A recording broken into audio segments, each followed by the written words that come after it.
Good evening and welcome to NewsNight. Tonight we'll have all of your international, national, and local news. I'm Ruthie Light. And I'm Sam Myrick. Donald Trump gave his annual State of the Union address on Tuesday, and we'll give you all the information on what controversies are surrounding the president at this time. Plus, hear about a new program Pittsburgh Mayor Corey O'Connor is beginning to remove blight from around the city. All this and more coming up on NewsNight.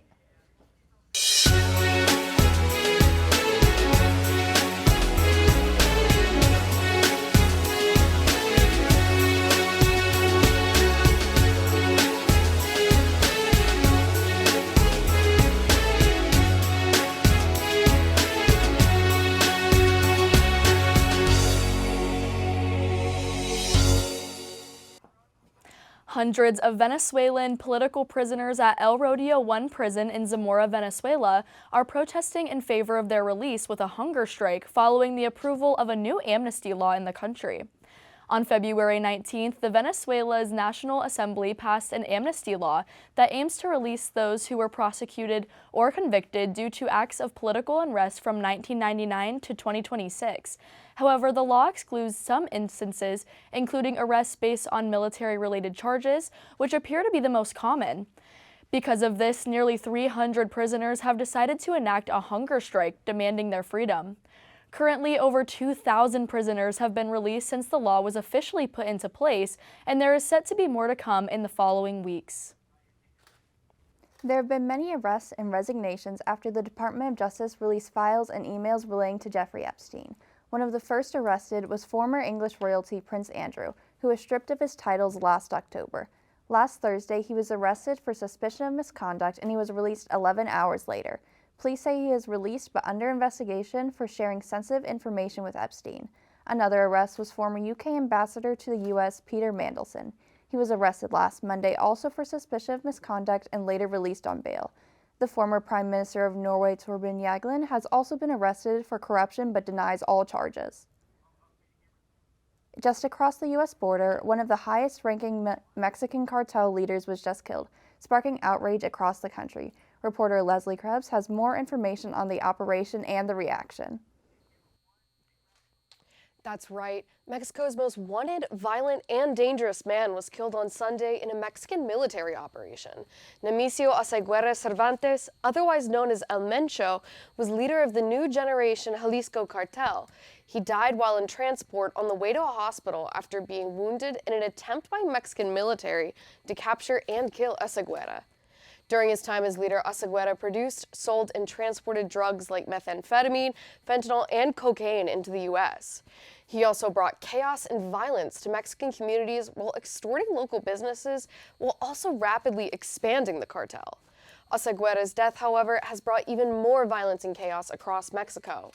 Members of the cartel have set fire to cars and buildings while blocking roads in an attempt to display their power while still maintaining fear in the hearts of Mexico's citizens.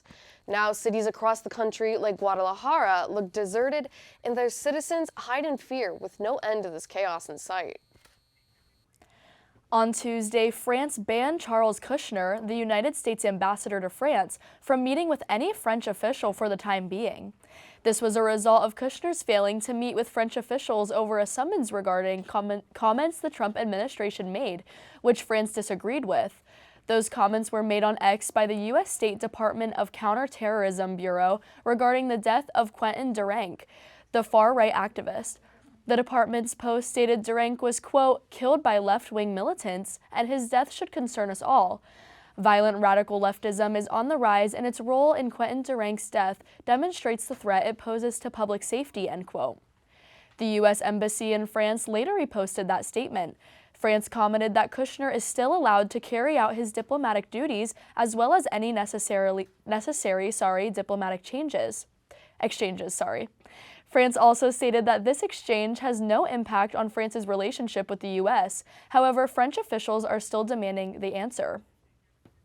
After the Supreme Court ruled that President Trump's recent tariffs were unlawful, he has found other ways to impose tariffs. Previously, the law Trump was using to impose tariffs was the International Emergency Economic Powers Act. Trump had declared a national state of emergency and hoped to remedy that with the tariffs. However, the Supreme Court, in a 6-3 decision, ruled that this act would not allow the president to impose sweeping tariffs. It is unclear whether this ruling will require refunds for those who paid the tariffs. Shortly after the ruling, Trump announced that he was imposing a 10% tariff on most imported goods, with a threat to increase them to 15%. However, those did not come to fruition. A White House representative said the increase is still being worked on.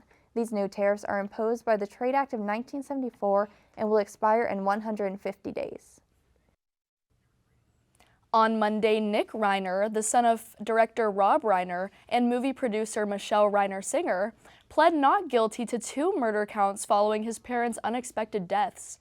On December 14th, Rob and Michelle Reiner were found dead in their primary bedroom of their home.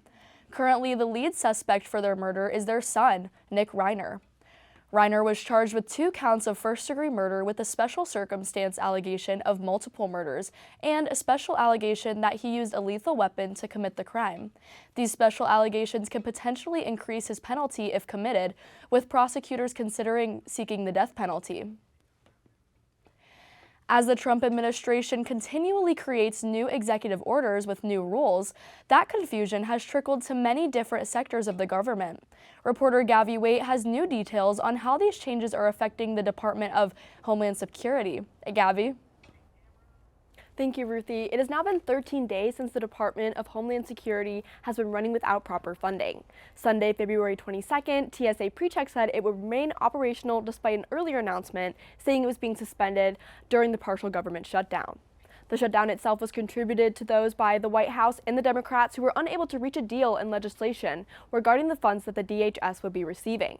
Secretary of Homeland Security Kristi Noem said, quote, "Shutdowns have real serious consequences," end quote.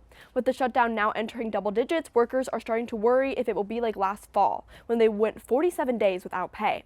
In response, New Jersey Democrat Andy Kim said that Noem's actions are part of the administration's strategy to distract from other issues and shift responsibility, stating, quote, "This administration is trying to weaponize our government, trying to make things intentionally more difficult on the American people," end quote.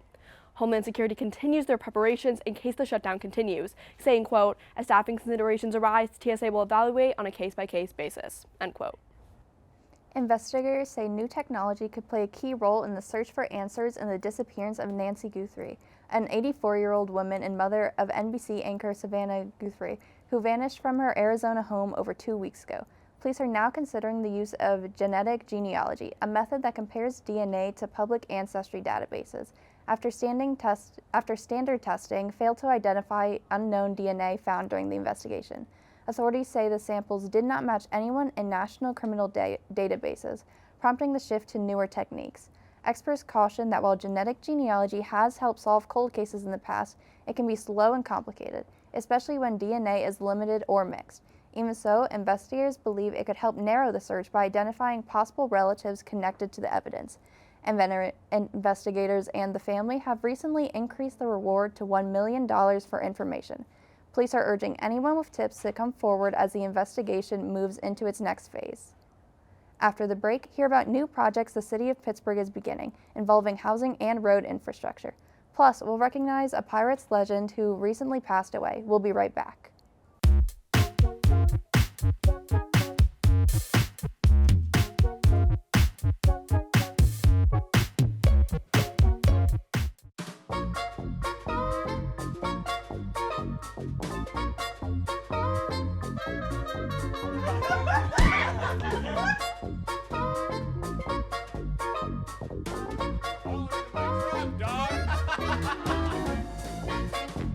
It's a tough crowd.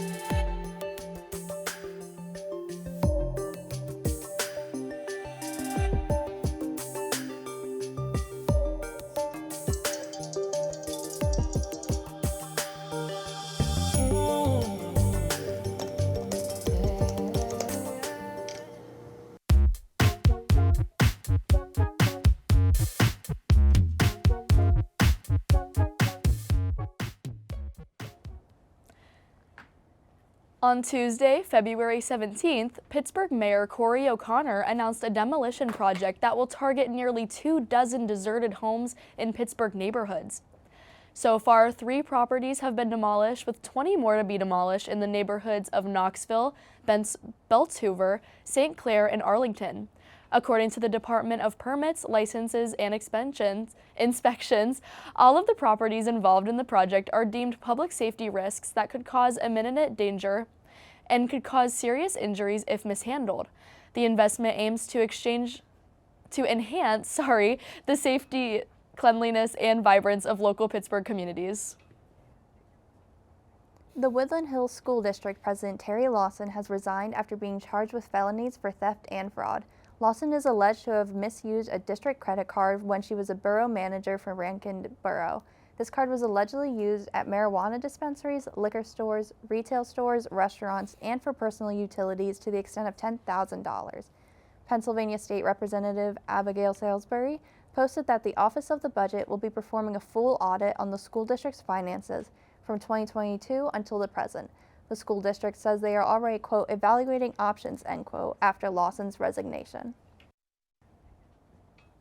Pittsburgh Pirates legend Bill Mazeroski died last week on February 20th. The Baseball Hall of Famer was best known for his walk-off home run that led the Pirates to a victory in Game 7 of the World Series against the New York Yankees in 1960. Mazeroski would later lead the team to another World Series championship in 1971 against the Baltimore Orioles before retiring the following year. During his 17-season career, the second baseman was awarded 8 Gold Glove awards and made 10 All-Star Game appearances. The Pirates announced Mazeroski's death on Friday in a statement stating, quote, Maz was a 7-time All-Star who hit the greatest home run in baseball history. He was a beloved member of the Pirates family, and he will be deeply missed, end quote. Mazeroski was 89 years old. A network of illegal activities involved minors has been uncovered at a local high school run by one of the school's seniors. Reporter Juliana Brock has the information on what took place and who the suspect is. Juliana? A Peters Township High School senior was arrested last Friday for running a criminal network involving minors. 18-year-old Zachariah Myers was arrested from his home after being traced for operating a criminal network involving catfishing and sextortion. Myers is being charged with 300 felonies, including sex trafficking and possessing child pornography from over 24 underage victims. Police were first informed of the network on December 5th and have been investigating since. The former class president and student athlete was found to be running a network through Snapchat and TikTok. He pretended to be young females, including an adult film actor from the Netherlands, to convince underage boys to send nude photos of themselves. He then would threaten the boys to share those photos with the public if they didn't do what he requested. A statement from the school was released to parents stating that there was, quote, no immediate risk to the schools. Judge Felipe Melograne said that Myers would be held without bail, calling him a danger to the community. Myers' preliminary hearing is scheduled for tomorrow. A busy road west of the city of Pittsburgh is going to be under construction starting next month. Campbell's Run Road stretches from Carnegie to Robinson, and Allegheny County has signed off on a nearly $46 million project that will take place all the way up until 2031. The project includes widening a portion of the road to create a 2-way center turning lane, creating left and right turn lanes at major intersections, and fixing drainage issues that have been a problem along Campbell's Run for years. The first stage of the project is starting on Monday, March 29th, and will continue all the way up to the end of the year. Point Park Student Government Association has selected the members of its election board, who will oversee the upcoming election of the organization's president and vice president. It'll include 3 student leaders outside of SGA, with those people being Thea Smith and Dakota Nicholson from the Campus Activities Board, and UView producer and reporter Robert Fornatero. There is no set date for the election. However, to keep up to date with when the candidates will debate, be sure to follow their Instagram at SGA_PPU. A Sweckley father was detained by ICE this past weekend, just days before his 6-year-old daughter's cancer treatment began. Bruno Guedes da Silva was pulled over and detained this past weekend in front of Osborne Elementary School in Sweckley. His daughter Maria was scheduled to begin chemotherapy for her second battle with Hodgkin's lymphoma after being first diagnosed in spring of 2024. Hadley Haas, a speaker on behalf of the family, said the family moved to the U.S. in 2022 from Brazil to escape a dangerous situation. Congressman Chris DeLuzio shared a statement reading, quote, "According to the family, Bruno has a valid work authorization, SSN, license, and a little girl undergoing cancer treatment. Once again, we need answers to basic questions about why the Trump administration is trying to remove him from the country," end quote. A parent of the school district began a GoFundMe to support the family. The GoFundMe is providing updates on Maria's treatment, which began Monday. Guedes da Silva is currently being held in the Northern Regional Jail in Moundsville, West Virginia. After the break, we'll have your weekly weather updates, and we'll raise your spirits with the cutest monkey taking over our social feeds. Don't go anywhere.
Following in the footsteps of Mudang the hippopotamus and Pesto the penguin, the newest viral and adorable animal has arrived. Punchkin, or simply Punch, is a baby Japanese macaque or snow monkey who lives in the Ichikawa City Zoo in Japan. He gained popularity after a video of him clinging onto an orangutan plushie went viral. He also was abandoned by his mother, as is common for snow monkeys, which tugged at fans' heartstrings. Don't worry though, Punch is loved and cared for by zookeepers who hand feed him from a baby bottle. Socialization struggles due to his abandonment led to the zookeepers buying him his stuffed friend, an IKEA jungle skoog orangutan nicknamed Orangamama or Orangutan Mom. Zoo officials said there were, quote, unprecedented lines, end quote, at the zoos following Punch's virality. With weather ranging from snow all the way to the low 50s, this past week's weather has been a roller coaster. First-time weather reporter Nico Rich is here to tell us if we're staying on the ride or if Pittsburgh's weather is starting to relax. Nico? Thanks, guys. Right now I'm at Point State Park right now. The grass is green, the sky is blue, and the sun is yellow, and we're in our mid-30s right now, so it's a little bit chilly outside, so make sure to wear a jacket. And we do have some snow on the ground and everything, so again, it's a little chilly, but it's also beautiful weather. If you go out in the sun, you'll feel like a little slight temperature increase, but when you go in the shade, you'll mainly feel the cold. And now we're gonna go on to our weekly weather report. Some clouds will move in on Saturday. We'll see the temperature plummet from 56 in the afternoon all the way down to 27 by night. As snow will fall in the overnight hours, Sunday and Monday will stay cold and snowing, with totals around 1 to 3 inches. Tuesday and Wednesday we'll see temperatures increase through the precipitation will stick around, so rain will be a constant throughout the middle of the week. By next Thursday, despite some clouds, we'll get up to mid-60s, so we can hopefully welcome the spring season. Now, sending it back to the desk. Thank you for tuning in to this episode of NewsNight. If you'd like to see more, be sure to check our social media pages out on Instagram and TikTok at UView Television. You can also check out more episodes of NewsNight on our YouTube channel and our website uview.pointpark.edu. I'm Sam Myrick. And I'm Ruthie Light. From everyone here at NewsNight, thank you for watching and have a great evening.